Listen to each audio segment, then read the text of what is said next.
وہ شخصیات جو یقین کے اعلیٰ مقام پہ فائز المرام ہیں، ان کی صحبت میں بیٹھا جائے، اور اگر وہ شخصیات ہمارے اندر موجود نہیں ہیں تو ان کے حالات پڑھے جائیں، ان کے معاملات زندگی دیکھے جائیں، تو اس سے پھر تیقن کا نور پیدا ہوتا ہے۔ ان ناموں میں سے، ان شخصیات میں سے جو یقین کے اعلیٰ مراتب پہ فائز المرام ہیں، ایک نام خلیفہ اول حضرت سیدنا صدیق اکبر رضی اللہ تعالی عنہ۔ تیقن کا جو جہاں ان کو نصیب ہے، آپ دیکھتے ہیں کہ ایک انوکھی کہانی ہے۔ اس عنوان سے بہت ساری زندگی کے ان کے واقعات ہیں جہاں ہم تیقن کے اعلیٰ مرتبے پہ ان کو کھڑا دیکھتے ہیں۔ ایمان لانے سے لے کر کے وصال کے لمحات تک ان کی زندگی کا مطالعہ کر لیجیے۔ جب معراج کا واقعہ ہوتا ہے تو ابو جہل نے اس موقع کو غنیمت جانا کہ 9 خیز مسلمانوں کو گمراہ کرنے کا یہ ایک ہتھیار میرے ہاتھ میں آ گیا۔ رات کے مختصر حصے میں مسجد حرام سے مسجد اقصیٰ تک، اور مسجد اقصیٰ سے پھر دوبارہ مکہ المکرمہ تک مداجات، یہ ممکن ہی نہیں ہے ایک جسم کے لیے، اور یہ جا کر آنے کی بات کرتے ہیں۔ تو حضور علیہ السلام نے معراج کیا ہے اور یہ ڈھنڈورا پیٹتا کر رہا ہے ابو جہل، اور جو بھی ملتا ہے اس کو کہتا ہے نئی کہانی سنی ہے، وہ پوچھتا ہے تم سناؤ، تو اس کو معراج کا واقعہ سنا، کہتا ہے لو یہ کیا کہانی انہوں نے بیان کی ہے۔ لوگ تذبذب میں مبتلا ہوئے، کچے لوگ منحرف بھی ہوئے۔ علامہ آلوسی شکری بغدادی علیہ رحمہ نے روح المعانی میں ذکر کیا ہے، کچھ کچے لوگ جو ہیں یقین کے اس مرتبے پہ جو ابھی نہیں پہنچے تھے، وہ منحرف بھی ہو گئے، ارتداد کی راہوں پہ آ گئے۔ تو اس کی ملاقات حضرت سیدنا ابو بکر رضی اللہ تعالیٰ عنہ سے ہوئی، اور کہا کہ ابو بکر کوئی نئی بات سنی ہے؟ کہا تم سنا دو۔ کہا کوئی یہ کہے کہ رات کے مختصر حصے میں مسجد حرام سے مسجد اقصیٰ گیا ہوں، پھر واپس بھی پلٹ کے آیا ہوں اور رات ابھی باقی تھی، تو کیا یہ بات ماننے میں آتی؟ بلا تعمل کہا بالکل نہیں ماننے میں آتی، کیسا ہو سکتا ہے؟ سمجھا لوہا گرم ہو گیا، چوٹ ٹکانے پہ بیٹھ جائے گی۔ تو کہا جس کا کلمہ پڑھتے ہو اسی کا دعویٰ ہے۔ تو حضرت ابو بکر رضی اللہ تعالیٰ عنہ نے بغیر کسی تعمل کے کہا لئن قالہ فقد صدق فاصدقہ، اگر انہوں نے کہا ہے تو سچ کہا ہے، میں تصدیق کرتا ہوں۔ کہا ابھی تو آپ کہہ رہے تھے اگر کوئی کہے تو یہ بات ماننے میں نہیں آتی، تو کہا وہ تو میں ابھی بھی اسی بات پہ کھڑا ہوں، کوئی کہے تو بات ماننے میں نہیں آتی، لیکن وہ کوئی تو نہیں ہے، تو وہ کہیں گے، اس سے بھی عجیب کہیں گے تو وہ ماننے میں بات آتی ہے۔ علماء نے لکھا فَبِذَالِكَ سُمِّيَ صِدِّيقٌ، معراج کی تصدیق کی وجہ سے آپ کا نام صدیق پڑ گیا۔ تو یہ تیقن کی دولت، یہ بات ذہن میں رکھیے گا، دیانت کے ساتھ حلال رزق کمانا حلال طریقے سے، یہ عین دین ہے، لیکن اس کے لیے 3 نیتوں کا استحضار یہ لازمی ہے۔ سب سے پہلی نیت جس کا استحضار ضروری ہے وہ کیا ہے؟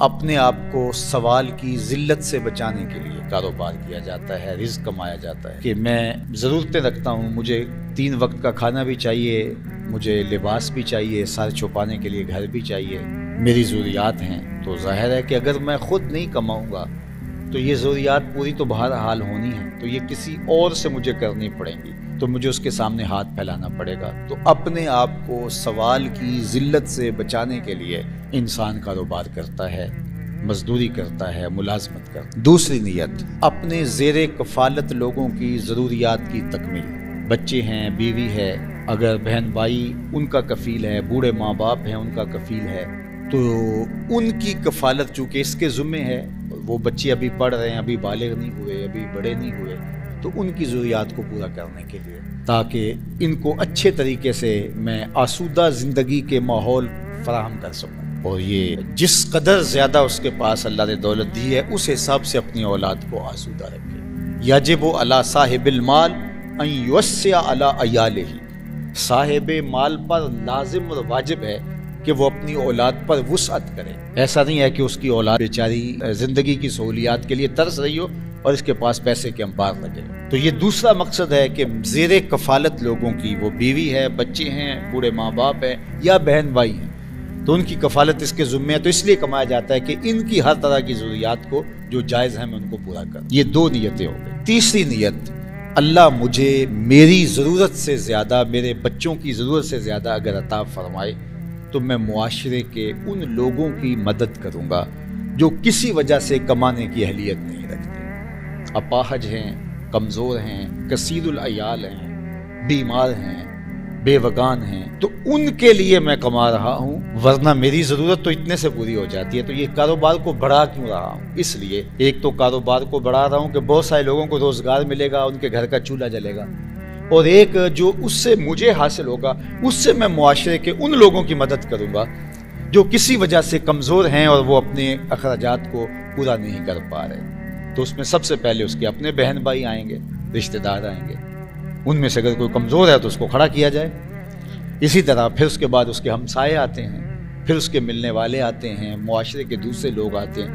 جتنا اس کے کاروبار کا حجم زیادہ ہے اس کی ذمہ داریاں اس سے زیادہ بڑھ جاتی ہیں۔ تو یہ تیسرا مقصد ہے رزق کے کمانے۔ اگر ان تین نیتوں کے استحضار کے ساتھ کوئی شخص رزق حلال کماتا ہے تو اس کا سراسر یہ رزق کمانا دین کہلاتا ہے۔